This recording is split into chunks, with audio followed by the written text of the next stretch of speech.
नमस्कार। आज हम बात करेंगे एक ऐसी जगह की जिसका नाम सुनते ही जहन में दो तस्वीरें आती हैं। एक बेइंतहा खूबसूरती की और दूसरी गहरे संघर्ष की। जी हाँ, हम कश्मीर के लंबे और पेचीदा इतिहास की परतों को खोलने जा रहे हैं। फारसी की ये मशहूर लाइन तो सबने सुनी ही होगी। अक्सर इसे किसी मुगल बादशाह से जोड़ा जाता है और ये दिखाती है कि दुनिया इस जगह पर कितनी फिदा रही है। लेकिन जैसा हम आगे देखेंगे, इसकी कहानी जितनी खूबसूरत है ना, उतनी ही उथल-पुथल से भी भरी हुई है। तो आज की पूरी कहानी को समझने के लिए हम कश्मीर के इतिहास के इन 6 जरूरी हिस्सों से गुजरेंगे, प्राचीन कथा से लेकर आज के विवाद तक। ठीक है, तो चलिए शुरू करते हैं पहले अध्याय से। तो सबसे पहले हम शुरुआत करते हैं बिल्कुल शुरुआत से, कश्मीर के नाम की पैदाइश और उसकी पुरानी कहानियों से। बड़ा दिलचस्प है कि इसका नाम ही अपने बनने की कहानी बता देता है, पानी से सुखाई गई जमीन। और ये कोई नई कहानी नहीं है, इसका जिक्र तो नीलमत पुराण जैसे बहुत पुराने ग्रंथों में भी मिलता है। तो इस कहानी के हिसाब से कश्मीर की जड़ें हिंदू माइथोलॉजी में बहुत गहरी हैं। पहले इस जगह को सतीसर कहते थे और फिर बाद में कश्यप मर के नाम से जाना गया। और जानते हैं, इसी पौराणिक नींव पर कश्मीर सिर्फ एक खूबसूरत घाटी नहीं बना, बल्कि सदियों तक ये ज्ञान और दर्शन का एक बहुत बड़ा सेंटर बन गया। इतना बड़ा कि इसने सिर्फ भारत ही नहीं, बल्कि पूरे एशिया की सोच को एक नई दिशा दी। चलिए अब कहानी में थोड़ा आगे बढ़ते हैं और मध्यकाल में चलते हैं। ये वो दौर था जब इस घाटी में नए शासक आए और साथ ही एक नया धर्म भी। और यहाँ एक बात गौर करने वाली है कि सत्ता कितनी तेजी से बदली। देखिए, हिंदू राज से मुस्लिम सल्तनत और फिर मुगल साम्राज्य तक।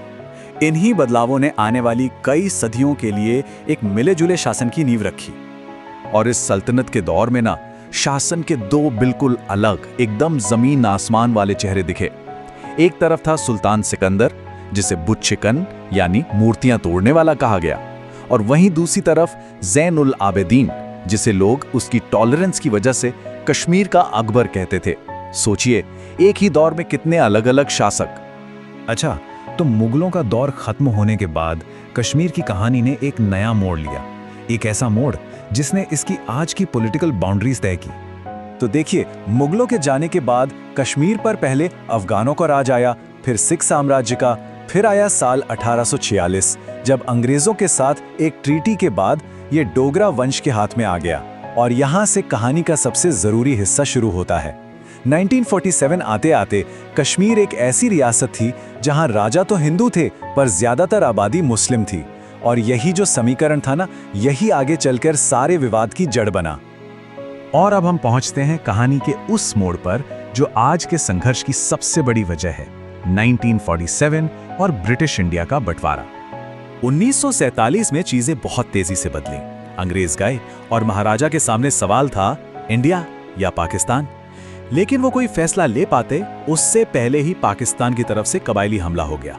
अब महाराजा ने मदद के लिए भारत का दरवाजा खटखटाया और विलय के कागजात पर साइन कर दिए। बस यहीं से पहला भारत पाक युद्ध छिड़ गया और फिर यूएन के आने से एक सीज फायर लाइन खिंच गई, जिसे हम लाइन ऑफ कंट्रोल कहते हैं। मतलब कुछ ही महीनों के अंदर लिए गए इन फैसलों ने एक ऐसे संघर्ष की नींव रख दी जो आज तक चल रहा है। तो नतीजा क्या हुआ? आज का कश्मीर एक जमीन जो 3 अलग अलग देशों के कंट्रोल में है, और यही हकीकत आज भी इतने बड़े विवाद की वजह है। तो सवाल ये है कि इस विवाद की जड़ में दोनों तरफ के तर्क क्या हैं? चलिए, जो सोर्स मटेरियल है उसके हिसाब से दोनों पक्षों के दावों को समझने की कोशिश करते हैं। देखिए, दोनों ही तरफ से अपने अपने दावों के लिए कानूनी और आइडियोलॉजिकल मतलब वैचारिक तर्क दिए जाते हैं। भारत कहता है कि विलय का जो डॉक्यूमेंट था वो पूरी तरह लीगल था और भारत एक सेक्युलर देश है। वहीं पाकिस्तान का तर्क है कि ये मुस्लिम बहुल इलाका है और यहाँ के लोगों को आत्मनिर्णय का हक मिलना चाहिए। और इस मामले को और भी ज्यादा उलझाते हुए हमारा सोर्स भारत के पहले प्रधानमंत्री जवाहरलाल नेहरू के कुछ बड़े फैसलों की तरफ इशारा करता है, जिन्हें सोर्स में भयंकर भूलें कहा गया है। जैसे कि मामले को यूनाइटेड नेशंस में ले जाना या फिर आर्टिकल 370 लागू करना। ऐसे फैसले जिनके असर बहुत दूर तक और बहुत लंबे समय तक देखने को मिले। लेकिन कश्मीर की कहानी सिर्फ एक जियोपॉलिटिकल झगड़े की कहानी नहीं है। चलिए, अब अपने आखिरी हिस्से में हम इसकी पहचान की उस आत्मा को देखते हैं जो इन सारे विवादों से कहीं ऊपर है। अक्सर खबरों और बहसों के शोर में एक शब्द कहीं खो जाता है, जो असल में इस इलाके के लोगों के लिए उनकी पहचान का केंद्र है। और वो शब्द है कश्मीरियत। ये सारी चीजें, ये सूफी परंपराएं, ये चिनार के पेड़, केसर, पश्मीना, ये सब मिलकर हमें याद दिलाते हैं कि राजनीति से परे कश्मीर अपने लोगों के लिए क्या मायने रखता है।